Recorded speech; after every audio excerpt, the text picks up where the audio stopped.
on ne parle presque plus, et moi ça me rend un peu triste de vendre d'albums, mais en nombre de clics YouTube, quoi. Ça, c'est quelque chose qui vous effraie? Vous trouvez que c'est normal, que c'est la vie qui augmente comme ça? C'est-à-dire que si vous avez fait 1 million de clics, tout d'un coup ça devient intéressant, quoi, là. C'est bizarre, non? J'ai pas de jugement de valeur là-dessus. Je le constate. Je ne sais pas si c'est bien ou si c'est mal. J'ai pas du tout c'est pas une question d'humilité, mais la prétention de me dire ah, ça c'est pas bien pour l'humanité ou c'est bon pour l'humanité, tout ça. C'est comme ça. Ça ne me déçoit pas trop vis-à-vis de la chanson, parce que je trouve que j'ai toujours défendu une conception de la chanson qui soit très pulsionnelle. Qu'est-ce que vous pensez, tout hasard comme ça, d'une émission par exemple comme La Nouvelle Star? Est-ce que vous pensez que c'est une émission de musique malgré tout? Est-ce que ça peut faire avancer le schmilblick ou est-ce que ça vous dégoûte? Alors, ça me dégoûte pas du tout. Ça me dégoûte pas du tout. Je le constate depuis 15 ans en participant à l'émission des Enfoirés, où chaque année nous nous réunissons pour tenter de trouver une nouvelle vedette.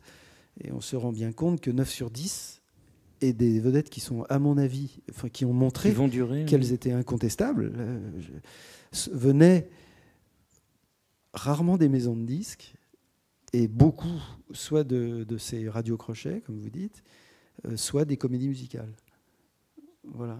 Donc, pour moi, ce sont des passerelles qui me semblent non seulement intéressantes, mais vitales. Vous auriez pu vous inscrire, vous, à la Nouvelle Star, si l'émission avait existé comme ça, pour voir si votre voix, si vos chansons plaisaient, sachant que ce sont essentiellement des reprises et non pas de la voilà. composition originale. Hein. Moi, je ne me suis jamais considéré comme un interprète fondamental. Donc, je n'y serais pas allé tout simplement sans aucune fausse modestie, parce que je sais ce que c'est qu'un bon chanteur et je ne me mets pas dans cette catégorie-là. Et il y en a, quand on voit que ce soit Star Academy ou Nouvelle Star ou d'autres, il y a des très très très bons interprètes. Donc je ne me pense pas au niveau. S'il y avait eu une émission d'auteur-compositeur où on doit faire en une demi-heure ou en 1 heure une chanson sur un thème et tout ça, j'y serais allé. Vous parliez de Stromae tout à l'heure, c'est quelqu'un qui vous touche? Énormément, énormément. Pourquoi? Parce que c'est un artiste moderne. Franchement, je ne connais pas bien ses chansons, mais sa démarche, enfin pas plus que tout le monde, mais sa démarche qui a compris l'importance de l'image me semble tout à fait à propos, quoi. Alors on peut le regretter ou pas. En tout cas, c'est comme ça, et je le trouve dans cet aspect-là tout à fait neuf. Le fait que mes chansons soient chantées, quand on me pose la question, je réponds toujours une réponse qui me semble évidente. J'avais 15 ans. Je jouais Bob Dylan, je jouais Jimi Hendrix, je jouais James Brown, et je ne suis pas sûr qu'ils auraient adoré mes versions. Voilà. Mais on le fait avec tellement de foi que je suis évidemment bouleversé quand j'entends soit ces chansons à la radio, soit dans un bal, ou en passant dans une maison, 4 gamins qui sont en train de chanter une chanson. Je pense que tous les auteurs-compositeurs qui sont là comprendront que c'est l'aboutissement d'une certaine manière. Vous savez combien vous avez écrit de chansons?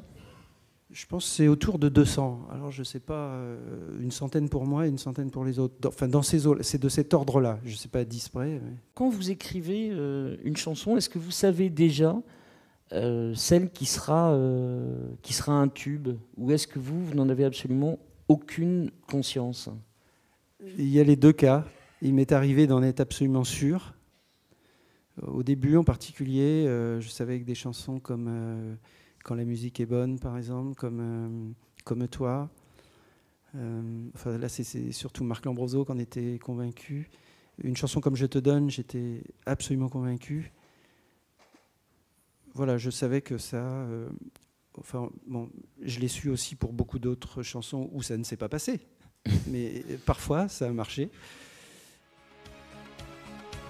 Montrouge, un jour, je me promène dans l'avenue Verdier et à un moment, je croise la rue Guillot et je lève les yeux et je vois, c'est un dimanche après-midi, Il n'y a personne dans les rues et j'entends du bruit d'abord. Ce sont des ailes de pigeons et je vois un balcon où des pigeons sont là. Donc je me dis qu'il y a quelqu'un qui est derrière qui leur lance quelque chose. Voilà. Et je passe et je continue à déambuler vers je ne sais où, vers la mairie ou vers la piscine, je ne sais pas. Et là, je me dis, il y a une personne derrière. On est dimanche après-midi. C'est peut-être les seuls êtres vivants qu'elle va voir de la journée. Voilà, puisqu'on est dimanche après-midi, tout le monde est sorti et elle appelle des pigeons. Voilà, et ça fait une chanson. Et ça me semble la moindre des choses. Ce moment de vie a créé une chanson qui devient un classique inoubliable. Ça, je ne savais pas du tout que ça deviendrait un classique. Parce que c'est quand même une phrase, vous iriez voir des grands spécialistes du marketing en maison de disques en disant hey, j'ai une idée, elle met du vieux pain sur son balcon, je suis pas sûr. Hein. Mais ça sera peut-être l'objet d'une question après, où quelqu'un me posera la question sur les grands spécialistes du marketing avec des guillemets. Et j'ai des avis très précis là-dessus. Je ne me souviens pas exactement de l'idée de départ. Il y en a peut-être une assez précise, mais en fait c'était l'idée de faire rentrer les instruments les uns après les autres. Ça commençait d'abord, je crois, avec une guitare. Après, il y avait la section de cuivre, les voisins du dessus, sympa quand ils ont bu, etc. On n'est pas malin, mais bon, c'était une espèce d'éloge du bœuf, quoi, en gros, entre musiciens. Voilà. C'était une chanson de scène toute simple, quoi. C'était l'époque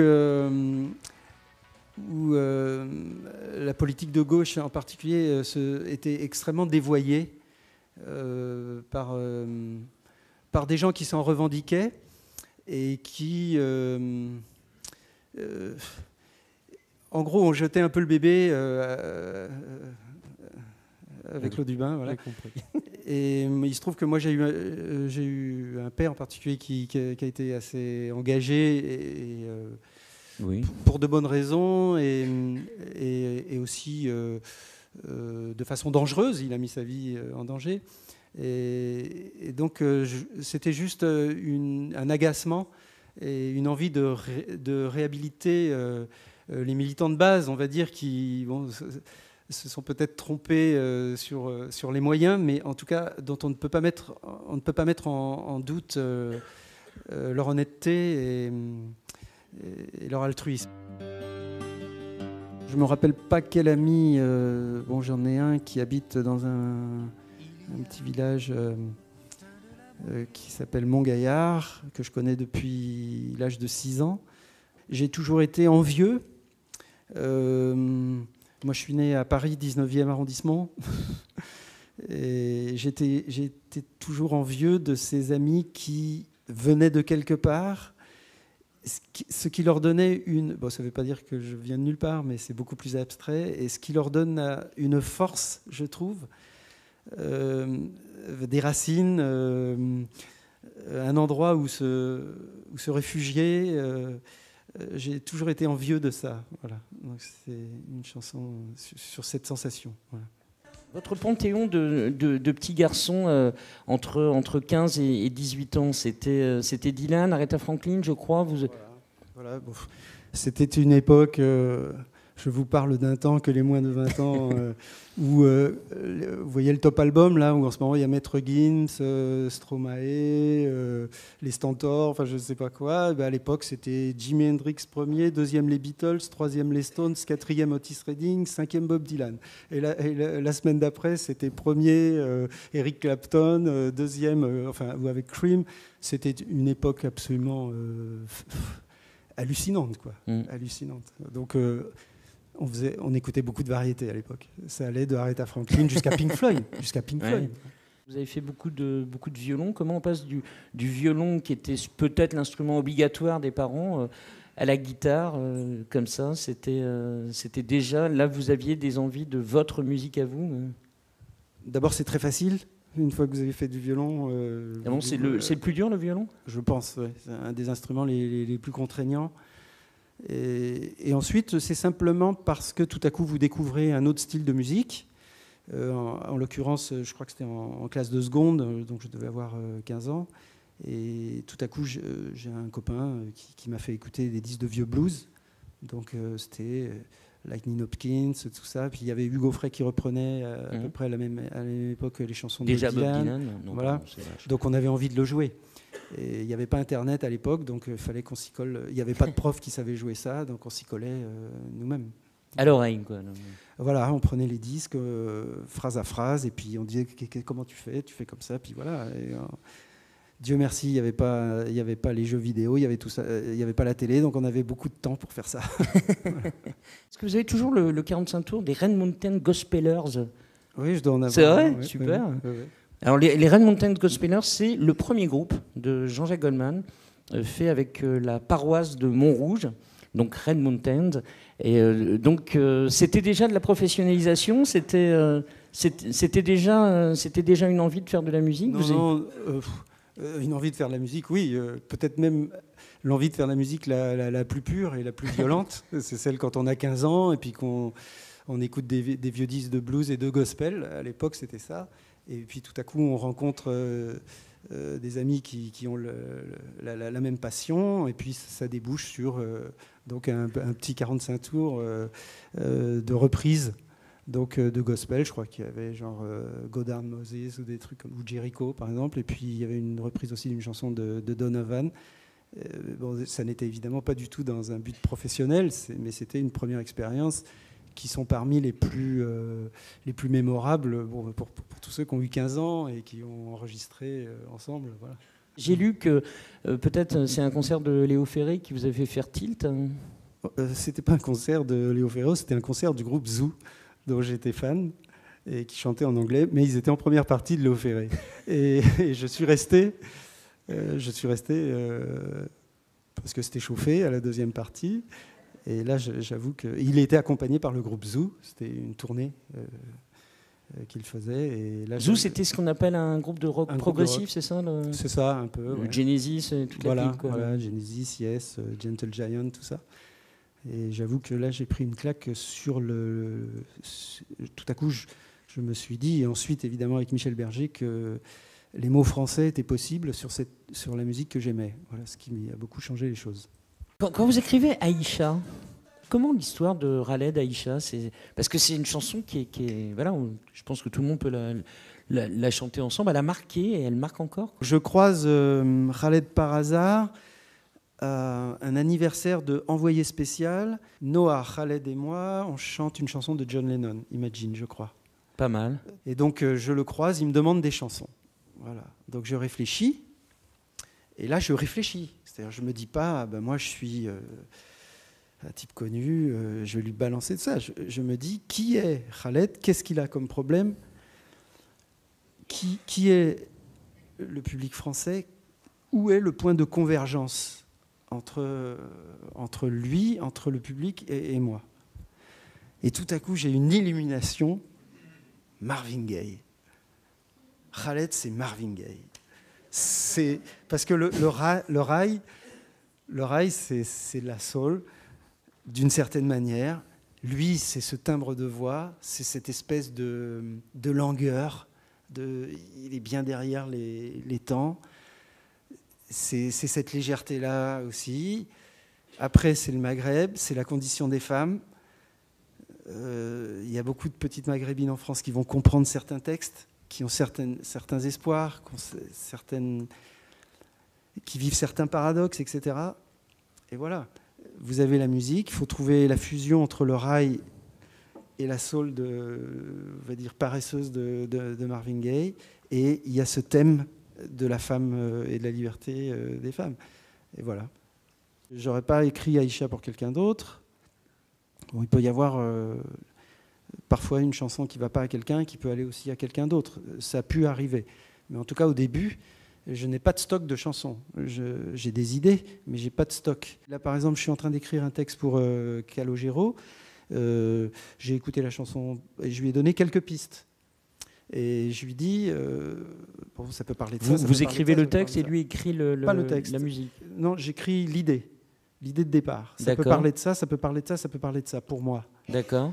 Est-ce qu'il y en a est-ce qu'il y a déjà une idée que tu ne vas pas pouvoir voilà, si je parle des bateaux et qu'il n'a pas le pied marin. Céline Dion est la seule personne à qui j'ai demandé, que j'ai sollicité pour travailler avec elle. J'avais envie de travailler avec une grande chanteuse francophone. Voilà. Et lorsque elle a accepté, plutôt que de passer des heures à discuter avec elle, j'ai lu tous ces interviews. En plus, c'est une fille qui se livre très facilement, qui n'a pas 36 langages. Donc j'ai lu toute sa vie, toutes ses interviews, et on se rend compte, maintenant, tout le monde le sait, qu'elle a attendu très longtemps, qu'elle a été amoureuse dès l'âge de 12-13 ans de son Pygmalion. Et voilà, il me semblait que c'était quelque chose qu'elle pourrait défendre et qu'elle pourrait très bien comprendre. De plus, je crois que beaucoup de gens ont vécu aussi cette situation. Il faut essayer de tirer de situations particulières quelque chose qui puisse toucher tout le monde. Voilà, donc c'était simplement la lecture de sa vie, de ce qu'elle avait pu rencontrer, de ce qu'elle avait pu vivre. Vous pouvez nous donner un peu votre définition du chanteur de variété, alors que finalement on vous a catalogué souvent comme plutôt artiste rock, chanson rock. C'est certainement les premiers mots qui sont apparus pour qualifier votre musique. Ce qui m'attire beaucoup dans le terme variété, c'est à quel point c'est mal vu, et à quel point c'est péjoratif, et ce qui me semble impossible à revendiquer dans le terme chanteur de rock, c'est à quel point c'est censé être politiquement correct, quoi. Donc moi, si j'ai le choix entre les deux, je vais directement du côté de la variété. Voilà. Après, qu'est-ce que vous voulez que je vous dise, si Elvis Presley revient ou Chuck Berry qui est toujours là, je crois, et qu'on leur fait écouter les Forbans et qu'on leur dit, vous voyez, ça c'est de la variété, et puis on leur fait écouter tout à coup Étienne Dao, on leur dit ça c'est du rock, ça sera à vous de les convaincre. J'ai une très très haute estime de la chanson, mais je sais aussi ce qu'elle n'est pas.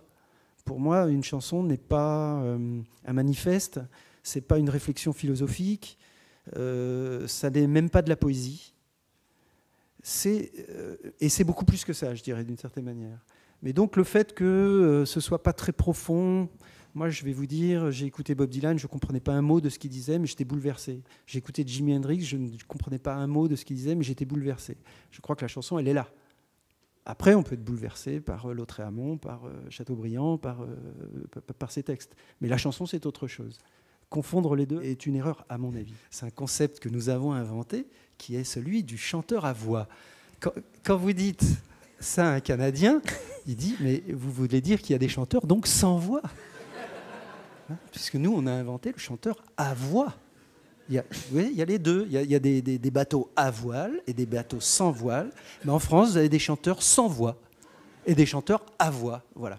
Ne serait-ce que cette haine, on va dire cette haine, qui est une des raisons pour laquelle j'avais voulu écrire des chansons convenables à une grande chanteuse, puisque la population française sait ce qu'est la chanson, et elle achetait en masse Whitney Houston, Barbra Streisand, etc., puisque nous ne le trouvions plus chez nous. Il y a, à mon avis, à repenser la vision de sélection du service public qui maintenant est devenue absolument fondamentale, et en particulier à s'ouvrir plus aux capacités vocales et à des musiques qui soient des chansons pas uniquement en noir et blanc. Le travail en studio est différent du travail sur scène. Vous, qu'est-ce que vous préférez? Est-ce que vous êtes le même chanteur dans ces deux cas? Comment vous partagez votre temps dans ces deux actions d'un musicien? Quand je partageais, parce que je crois que le dernier la dernière tournée que j'ai fait, ça remonte à 12 ans à peu près. Pour moi, ce sont vraiment deux exercices fondamentalement différents. D'accord. Fondamentalement différents. Les deux avec leurs contraintes et leurs immenses plaisirs. Voilà. Je ne pourrais pas trop choisir. Entre les deux, je ne pourrais pas choisir. Je sais qu'il y a une troisième phase que je préfère de loin, qui est celle de la composition et des maquettes. Ok, donc il y a les trois phases. Il y a le avant, le tout seul vous intéresse pratiquement le plus? Ça, je pense que tout le monde est d'accord là-dessus. Le moment où tout à coup il y a une musique qui vient, le moment où tout à coup on trouve un mot où on ne le trouve pas d'ailleurs, le moment où on a des choses dans la tête, on le joue au piano, puis tout à coup on enregistre la piste et puis on rajoute une petite nappe derrière ou une rythmique. Voilà, ça, ce sont des moments, à mon avis, enfin, pour ce qui me concerne, qui sont les moments les plus précieux. Vous écrivez vite, c'est simple, c'est fluide, ou au contraire, c'est vraiment jus de crâne et très, très compliqué? Ça va assez vite parce que l'essentiel du travail a déjà été fait. C'est-à-dire, lorsque je suis un instrument et tout à coup une idée vient, je la note et je la mets de côté. Lorsque je suis dans le métro ou ici et qu'une idée de texte, de thème vient, je la note et je la mets de côté. Et quand j'ai deux sacs suffisamment pleins, l'un avec des tas de petits bouts de papier et l'autre avec des tas de petits bouts de musique, d'idées, là le travail commence. Le plus difficile, c'est de trouver la petite étincelle qui va faire que ça va être intéressant. Après, ça n'est que du travail. Et si je me mettais aujourd'hui à faire une chanson, ça serait très très long et je ne trouverais probablement pas, parce que je n'ai pas cette idée de départ. Mais si je sais que, tiens, il y a cette idée-là que je trouve bonne, qui me semble convenir à tel chanteur, et puis ça pourrait parler de ça, là ça va assez vite, ça n'est plus que du travail. L'histoire des sacs, c'est une vision d'esprit ou vous avez vraiment... Non, j'ai un petit sac en plastique avec marqué idée de chanson. De la même façon, j'ai idée de musique où il y a des petites mélodies, parfois une voix toute seule, parfois un truc au piano le plus souvent, parfois un truc à la guitare, un riff, mais qui sont des points de départ qui sont les choses les plus précieuses. J'ai lu quelque part aussi que vous aviez un endroit dans Paris où vous travailliez, donc vous alliez pratiquement, pas au bureau, mais vous alliez au travail, c'était votre endroit de création. C'était important d'avoir ce petit bout d'à vous? Oui, c'était fondamental. Au début, je travaillais dans ma cave, enfin comme tout le monde, donc j'ai dû faire, je pense, 2 albums de cette façon. Et après, je me suis rendu compte que c'était impossible. Il faut absolument avoir un lieu séparé. On ne peut pas mélanger ça avec une vie de famille, surtout quand il y a des enfants. Parfois, il faut aller jusqu'à 6 heures du matin. Parfois, il faut se réveiller tard. Parfois, puis en plus, on n'est pas disponible. Donc, il m'a semblé, pour ce qui me concerne, absolument fondamental de bien dissocier les 2 états. Ouais. C'est un métier d'être auteur, compositeur, interprète? Oui, je crois que c'est un métier. Il y en a qui le font bien et d'autres qui le font moins bien. Ça n'est pas qu'un métier, mais il y a un savoir-faire, incontestablement, oui, qu'on acquiert. Le mot artisan est un mot qui pourrait vous aller ou pas? Bien souvent, on dit ça. Je ne connais pas d'industriel dans la composition de chansons. Donc le mot peut il y a vous un plaire. moment... il faut la construire, cette chanson, oui. Et on la construit tout seul, ou à 2 ou à 3, mais pas à 2000. Qu'est-ce que vous écoutez en ce moment? Vous écoutez beaucoup de musique? Vous êtes à l'affût de tout ce qui se passe ou vous restez sur vos fondamentaux? Non. J'écoute plus grand-chose et c'est aussi... ça peut déboucher sur une autre conversation. Je crois que pour avoir envie, il faut être passionné, quoi. Je n'ai aucun collègue qui ne soit pas passionné de chansons. Ils ont une culture incroyable, ils adorent la chanson, ils écoutent de la musique tout le temps. C'est plus mon cas. Je l'ai fait pendant 30 ans et je ne le fais plus. Voilà, donc là, forcément, on n'avance plus. Voilà. On se redit, forcément. Ah ouais. Bon. Mais, écoutez, Bob Dylan doit en être à son 73e album. Je vous défie ça vous épate, de me parler de son 52e. C'est vrai. Voilà. Paul McCartney, pareil. Voilà. Ça veut dire quoi? Durer, c'est compliqué? Non, on peut toujours durer, parce qu'on a un savoir-faire et tout ça, mais il n'y a plus du tout l'urgence et la nouveauté des premiers albums, je pense. Je ne trouve pas beaucoup de contre-exemples. Les 2 premiers albums, le premier, le deuxième, vous l'appeliez minoritaire, et le premier, c'était quoi? C'était démodé, je pense. Démodé, oui. Voilà, c'est quand même... là, il y a quelques as du marketing qui ont quand même dit Jean-Jacques. On va juste appeler Jean-Jacques Goldman. Jean-Jacques Goldman, démodé. Juste un truc, ils m'ont demandé aussi de changer mon nom quand même. Parce que Goldman, c'était... Sérieux? Oui. Pourquoi? Parce que Eddie Mitchell, parce que Johnny Hallyday, parce que je ne sais pas quoi, mais en tout cas Jean-Jacques Goldman, ça faisait pas sérieux, c'était injouable. Waouh. Et vous répondez quoi à ça? J'ai répondu non.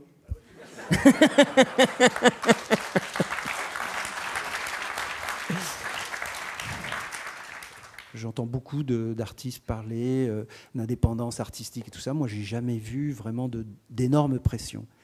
J'ai jamais vu d'énormes pressions à partir du moment où vous savez ce que vous voulez. Si vous laissez la place vide, beaucoup veulent la prendre. Et je ne crois pas dans leurs compétences. Je crois tous les artistes que j'ai pu rencontrer qui ont réussi sont les maîtres d'œuvre de leur carrière. Que ce soit le choix de la pochette, que ce soit le choix des clips, que ce soit le choix de la démarche, que ce soit le choix des émissions, que ce soit le tempo des émissions.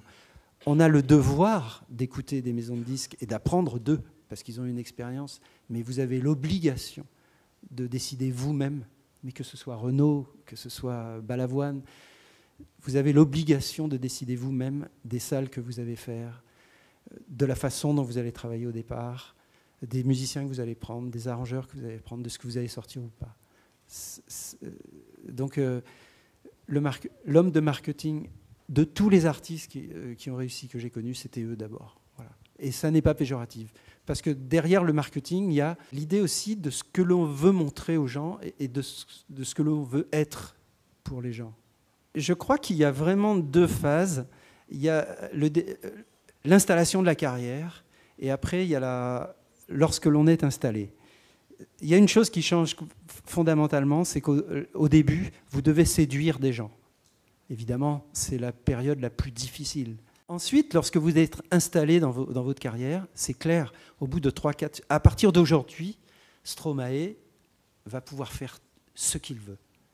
Parce que ce n'est pas lui qui sollicite l'attention du public, c'est le public qui attend ce que va faire Stromae. Il y a une chose qui se passe à un moment de vos carrières qui est fondamentalement différent. Ça n'est pas forcément au niveau du succès de Stromae. Je vois quelqu'un comme Thomas Fersen ou Michel Jonas, les gens attendent, il y a une partie du public qui attend, c'est d'un confort extraordinaire.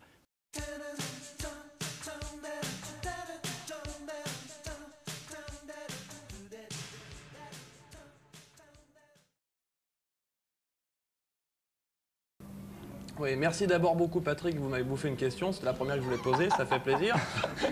Non, Jean-Jacques, vous nous parliez de cover tout à l'heure et j'ai entendu pendant les répétitions, parce que j'ai laissé traîner mon oreille, que vous aviez joué un morceau de ZZ Top et vous aviez commencé au clavier à justement jouer les 3 notes, 4 notes, les 4 notes de la musique de Bagdad Café. Est-ce que dans vos spectacles, c'était important d'avoir des covers comme il y en avait beaucoup à l'époque? Mais là, on faisait un bœuf, quoi. C'était pendant la balance, donc on jouait la musique on joue pas ça pendant les concerts. C'est juste pour le plaisir. Est-ce qu'une fois dans un concert, il ne pourrait pas avoir un petit cover sympathique? Un retour en arrière, un flashback? Si, le problème, c'est qu'un concert, ça dure à peu près 2 heures et que, inévitablement, quand on rajoute une chanson, il faut en enlever une autre. Et on me reproche déjà beaucoup de plus chanter des chansons comme Toi, comme Veiller tard. D'en mettre 6 ou 7 en medley à la fin, donc c'est difficile de faire un choix.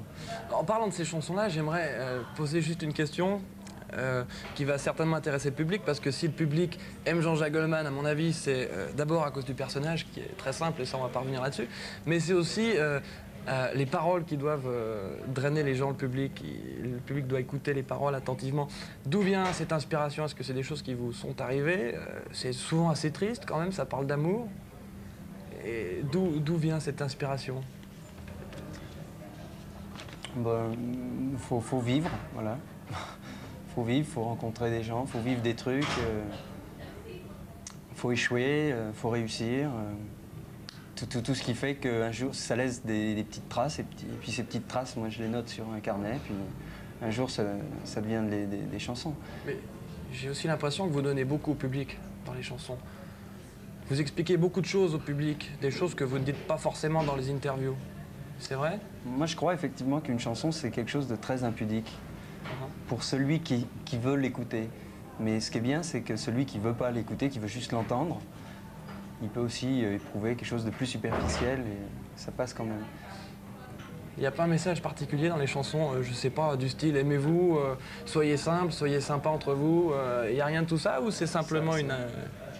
C'est un message, entre guillemets, qui est très conventionnel. Je ne connais pas un chanteur qui fait des chansons pour la guerre, pour la faim dans le monde, pour la haine et tout ça. Il y a quand même une espèce de consensus maintenant sur ces données-là, genre amour, paix. Ou alors etc. ils le font en anglais, on comprend rien, quoi. Par exemple, oui. Mais depuis le début, depuis qu'on vous connaît, depuis l'album où figurait Quand la musique est bonne, hein, vous avez véritablement éclaté, les textes ont toujours raconté à peu près les mêmes choses, c'est-à-dire les rapports entre les gens.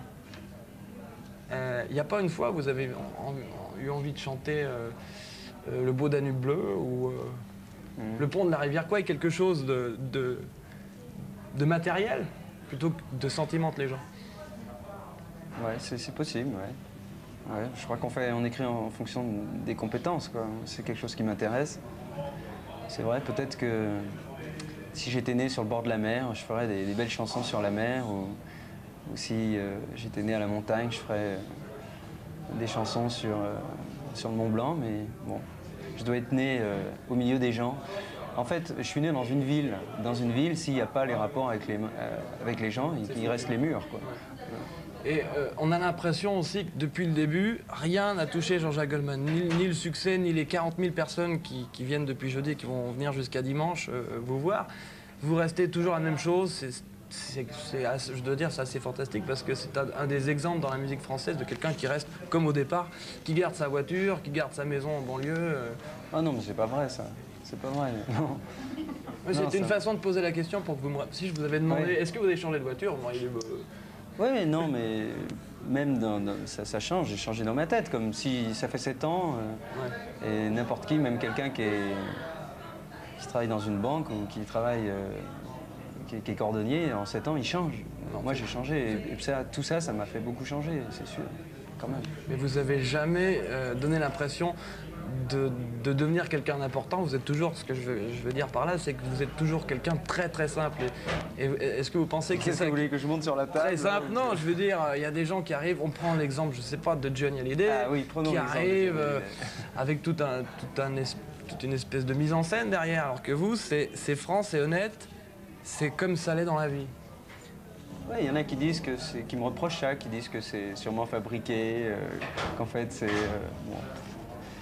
Faut faire ce qu'on a envie de faire et puis laisser les gens parler, quoi. Et quand je parlais tout à l'heure de la réussite de Jean-Jacques Goldman, je parlais notamment de cette simplicité. Est-ce que vous pensez que c'est ça qui a aussi fait que autant de gens viennent vous voir ou achètent vos disques maintenant? Pour moi, c'est difficile d'analyser ça. Tout ce que je sais, c'est que j'ai toujours fait des trucs qui me plaisaient à moi. J'ai toujours eu une attitude qui était la mienne naturellement. Et ça, pendant 15 ans, ça intéressait personne. Il se trouve que maintenant, ça intéresse des gens. Je ne sais pas pourquoi. Mais j'ai fait quand même de la chanson beaucoup plus longtemps. Et j'ai été tel que j'étais beaucoup plus longtemps, sans succès qu'avec. Et bon, tout ce que je peux éventuellement deviner, c'est qu'il y a peut-être une reconnaissance dans cette attitude et dans cette façon de voir les choses. Mais je ne peux pas tellement m'auto-analyser. Là, on parle de vous, on parle de votre concert. Et quand Jean-Jacques Goldman a un peu de temps libre, qui va-t-il voir en concert? Quels sont ses groupes préférés ou peut-être ses influences? Moi, je vais voir tout le monde parce que j'aime bien le spectacle. J'aime bien quand la lumière s'éteint et être dans la salle, j'adore ça. Mais sinon, quand c'est vraiment pour le plaisir, je vais voir Status Quo, je vais voir Bryan Adams, je vais voir Foreigner, je vais voir voilà, tout ça, Genesis. Et il n'y a pas de problème quand vous allez dans la salle remplie de monde où tout le monde vous reconnaît? Il n'y a pas un problème? Vous n'êtes pas assailli par des millions de gens qui vous demandent des autographes? Il y a une technique, il faut arriver quand la première chanson est commencée. On va parler de fausses barbes. Ah non, il suffit qu'il y ait le noir, hein, et puis on est tranquille dans une salle. Ok, Jean-Jacques Goldman, je vous remercie beaucoup. Jusqu'à demain soir, ça va faire à peu près 40 000 personnes. On peut quand même vous dire bravo. Voilà Patrick. Bravo à eux aussi.